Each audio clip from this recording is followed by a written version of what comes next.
Hello everyone, आज का topic आपका मोलर राइट इल्यूजन। मेनली हम इसको साइकोफिजिक्स में पढ़ते हैं। लास्ट वीडियो में हमने मेथड ऑफ एवरेज एरर पढ़ा था, तो मेथड ऑफ एवरेज एरर में मोलर राइट इल्यूजन को ही यूज किया जाता है। अब ये देखिए, इसके अंदर दो रेखाएं होती हैं, एक होती है एरो हेडेड लाइन और एक होती है फेदर हेडेड लाइन। जो आपकी एरो हेडेड लाइन है इसको बोला जाता है स्टैंडर्ड स्टिमुलस, और जो आपकी फेदर हेडेड लाइन है इसको बोला जाता है कंपैरेटिव स्टिमुलस। तो व्यक्ति के सामने इसको दो तरीके से रिप्रेजेंट किया जाता है, एक इनवर्ड मूवमेंट में किया जाता है, दूसरा इसको आउटवर्ड मूवमेंट में किया जाता है। कि इन दोनों तरीकों से उस सब्जेक्ट को वो जो पंख रेखा है यानी कि जो फेदर हेडेड लाइन है या फिर कंपैरेटिव स्टिमुलस है उसको स्टैंडर्ड स्टिमुलस के इक्वल करना होता है। तो इसमें उसको दो तरीके से यूज करना सिखाया जाता है। तो इस तरीके को करने पर जो सब्जेक्ट है उसके अंदर मूवमेंट एरर पाया जाता है। तो मूवमेंट एरर को नियंत्रित करने के लिए यानी कि कंट्रोल करने के लिए हम क्या करते हैं, उसके तरह हम स्पेस एरर का भी यूज करते हैं, और स्पेस एरर और मूवमेंट एरर दोनों को हम इसके अंदर कंट्रोल कर सकते हैं। इसके लिए हम क्या करेंगे कि मान लीजिए व्यक्ति के सामने हमें 100 ट्रायल रखनी है, तो उसके 50 ट्रायल में हम उस स्टिमुलस को इनवर्ड मूवमेंट से देंगे और आधे 50 ट्रायल में उसको आउटवर्ड मूवमेंट में देंगे।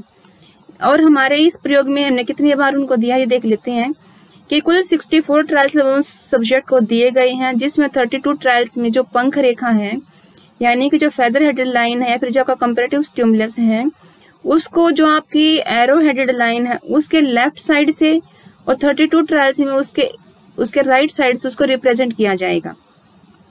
तो इस तरीके से जब हम उसको भीतर से बाहर की तरफ, यानी कि जब आप कमरे के अंदर हैं और कमरे से अगर आपको बाहर जाने के लिए बोला जाता है तो होता है आपका आउटवर्ड मूवमेंट, और जब आप कमरे के बाहर हैं तो आपको अंदर आने के लिए बोला जाएगा तो वो होता है आपका इनवर्ड मूवमेंट। तो इस तरीके से उसको आउटवर्ड मूवमेंट और इनवर्ड मूवमेंट के तरीके से स्पेस एरर और मूवमेंट एरर को कंट्रोल किया जा सकता है।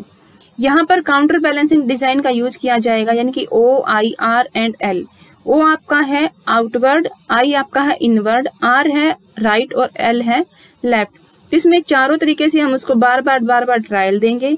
तो इस तरीके से ट्रायल देने पर व्यक्ति में जो मूवमेंट एरर है, जो स्पेस एरर है या फिर फटीग एरर है और प्रैक्टिस का एरर है, ये सभी क्या है एक बैलेंस में आ जाएंगे, वह कहीं पर भी कोई एरर नहीं करेगा।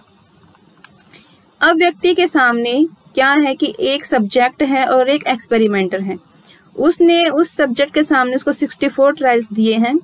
64 ट्रायल्स में 32 ट्रायल्स क्या है लेफ्ट के हैं और 32 ट्रायल्स आपके राइट के हैं।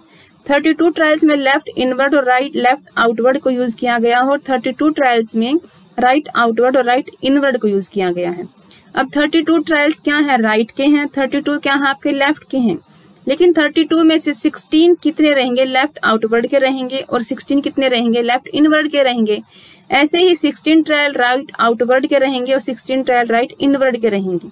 तो यहाँ पर व्यक्ति ने 64 ट्रायल्स लिए हैं। 64 ट्रायल्स में उसने क्या बोला है कि जो आपका स्टैंडर्ड स्टिमुलस है उसकी लंबाई 50 मिलीमीटर की है, और उस 50 मिलीमीटर के इक्वल सब्जेक्ट को फेदर हेडेड लाइन को करके बताना है। अब पहले ट्रायल हम उसको क्या देंगे लेफ्ट आउटवर्ड का, कि उसके व्यक्ति के सामने उसके लेफ्ट हैंड के साइड हम उसको रख देंगे और लेफ्ट हैंड से उसको क्या करना है बाहर की तरफ उस स्टैंडर्ड स्टिमुलस से कंपैरेटिव स्टिमुलस को लेकर जाना है, कि उसे बताना है कि कब जो कंपैरेटिव स्टिमुलस है वो स्टैंडर्ड स्टिमुलस के इक्वल हो गया है। हमारी जो स्टैंडर्ड स्टिमुलस है उसकी लंबाई है 50 मिलीमीटर। तो जब सब्जेक्ट को लेफ्ट आउटवर्ड के तरीके से दिखाया गया तो उसने 48 ट्रायल्स पर यह बोल दिया कि जो मेरा स्टैंडर्ड स्टिमुलस है और जो मेरा कंपैरेटिव स्टिमुलस दोनों इक्वल हो गए हैं।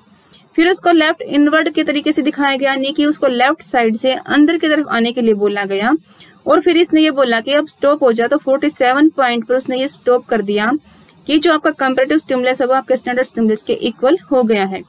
ऐसे ही लेफ्ट इनवर्ड के लेफ्ट आउटवर्ड के हम उसको सिग्नल देते रहेंगे और वह उसको परफॉर्म करता रहेगा।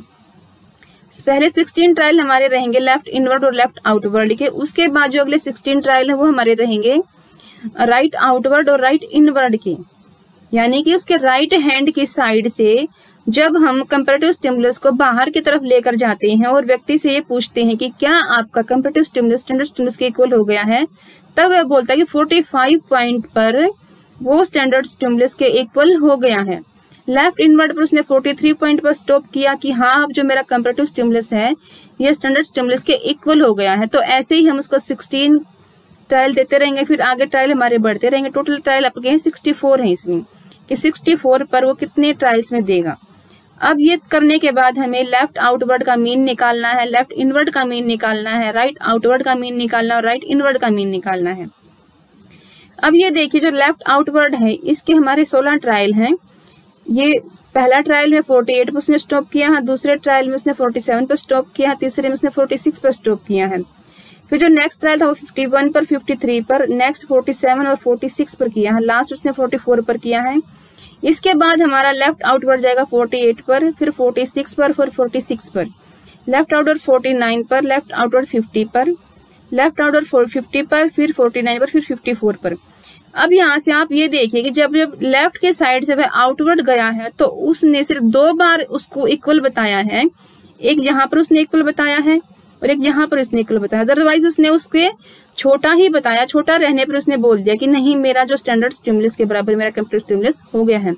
तो इस तरीके से उसने 16 ट्रायल लिए हैं लेफ्ट आउटवर्ड के, 16 लिए हैं लेफ्ट इनवर्ड के, और ऐसे ही 16 ट्रायल लेफ्ट आउटवर्ड के लिए और 16 ट्रायल लेफ्ट इनवर्ड के लिए, राइट इनवर्ड के लिए हैं। अब LO क्या है, लेफ्ट आउटवर्ड है, LI क्या है आपका लेफ्ट इनवर्ड है, RO राइट आउटवर्ड और RI राइट इनवर्ड।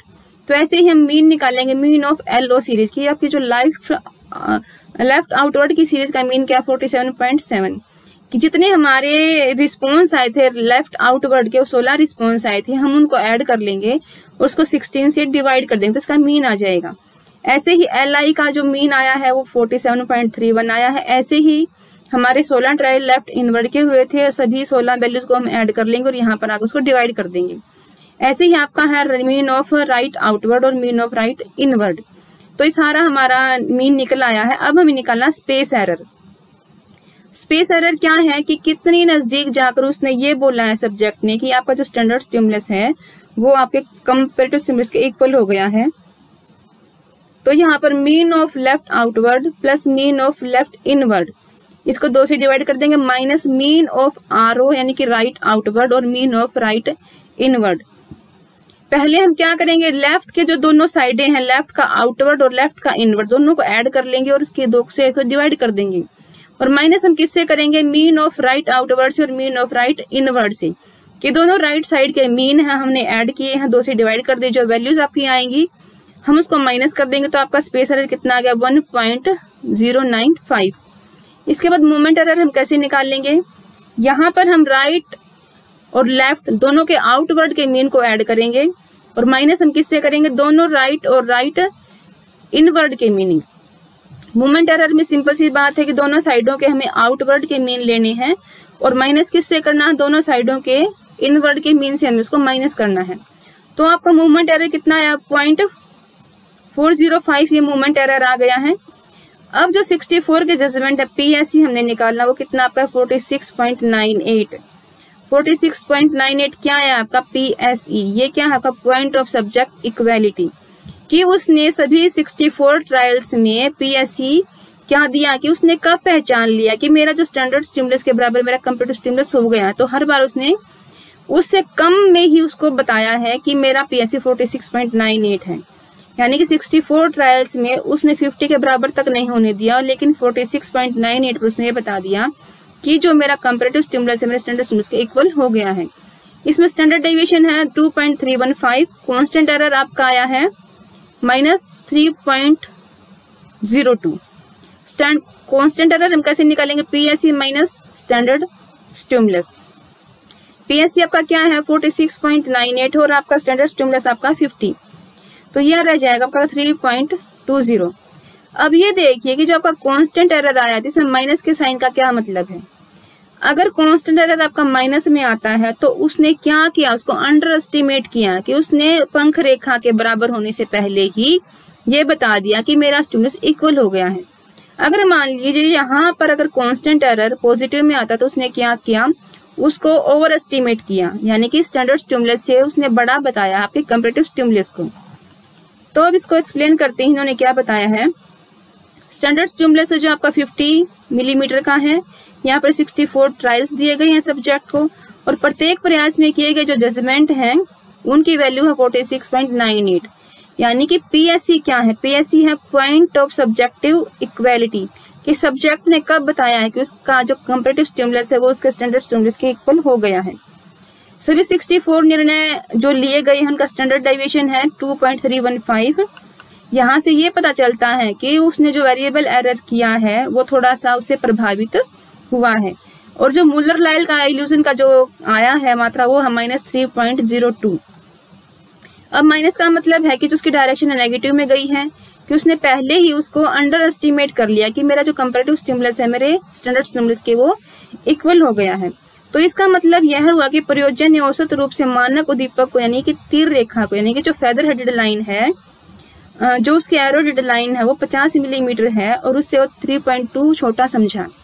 यानी कि हर बार ट्रायल में उसने क्या किया कि 50 मिलीमीटर या किलोमीटर के होने से पहले ही उसने 47 पर आकर रोक दिया कि मेरी दोनों लाइनें या फिर दोनों स्टिमुलस बराबर हो गई हैं। यहाँ पर स्पेस एरर और मोमेंट एरर भी बताया गया है। स्थान एरर क्या है, स्पेस एरर क्या है 1.095 और आपका जो मोमेंट एरर वो कितना है 0.405। तो इसने बताया कि जो दोनों वैल्यूज हैं ये इक्वल है, इसमें ज्यादा अंतर नहीं है।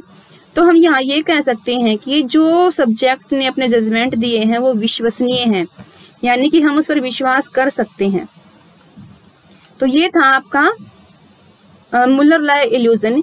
इसमें मेनली क्या है, आपके सामने दो स्टिमुलस होते हैं, एक स्टैंडर्ड स्टिमुलस होता है और एक आपका होता है कंपैरेटिव स्टिमुलस। स्टैंडर्ड स्टिमुलस आपका फिक्स है, उसको हम चेंज नहीं कर सकते। हमें चेंज किसको करना जो आपका कंपैरेटिव स्टिमुलस है, उसकी मात्रा को हम कम या ज्यादा करके ये बता सकते हैं कि दोनों स्टिमुलस हमारे इक्वल हो गई हैं। तो इसमें कुल 64 ट्रायल्स दिए गए थे, जिसमें से 32 राइट साइड के रिस्पॉन्स थे, 32 आपके लेफ्ट साइड के रिस्पॉन्स थे। 32 में से 16 ट्रायल आपके लेफ्ट आउटवर्ड के थे और 16 ट्रायल आपके लेफ्ट इनवर्ड के थे। ऐसे ही 32 ट्रायल्स में थे 16 राइट आउटवर्ड के थे, 16 राइट इनवर्ड के थे। तो ऐसे ही हमने हर साइड का मीन निकाला है और फिर हमने स्पेस एरर निकाला। स्पेस एरर हम कैसे निकालेंगे, लेफ्ट साइड के आउटवर्ड और इनवर्ड के मीन को ऐड कर देंगे और 2 से डिवाइड करेंगे और इसको हम माइनस किससे करेंगे, दोनों साइड के राइट आउटवर्ड और राइट इनवर्ड के मीन से 2 से डिवाइड कर देंगे। तो आपका स्पेस एरर आ जाता है यहाँ। और मोमेंट एरर में हम क्या करेंगे, दोनों साइडों के आउटवर्ड यानी कि लेफ्ट और राइट का आउटवर्ड माइनस लेफ्ट और राइट का इनवर्ड, यहाँ से आपका मोमेंट एरर निकल आता है। बिल्कुल आसान है, आई होप आपको समझ में। तो एक बार पिक्चर दिखा देती हूँ मैं इसकी आपको कि मुलर लाइल इल्यूजन की पिक्चर कैसी होती है। ये आपका होता है स्टैंडर्ड स्टिमुलस, जो ये रेखाएं 2 बताई गई हैं, ये आपका फिक्स है। और ये क्या है आपका फेदर हेडेड लाइन, ये आपका कंपैरेटिव स्टिमुलस है। अगर हम इसको अंदर की तरफ लेकर आएंगे ऐसे, तो ये क्या आपका इनवर्ड मूवमेंट है। अगर हम यहाँ से इसको बाहर लेकर जाएंगे तो ये क्या है आपका आउटवर्ड मूवमेंट। क्लियर है आपको, आई होप आपको समझ में आ गया होगा।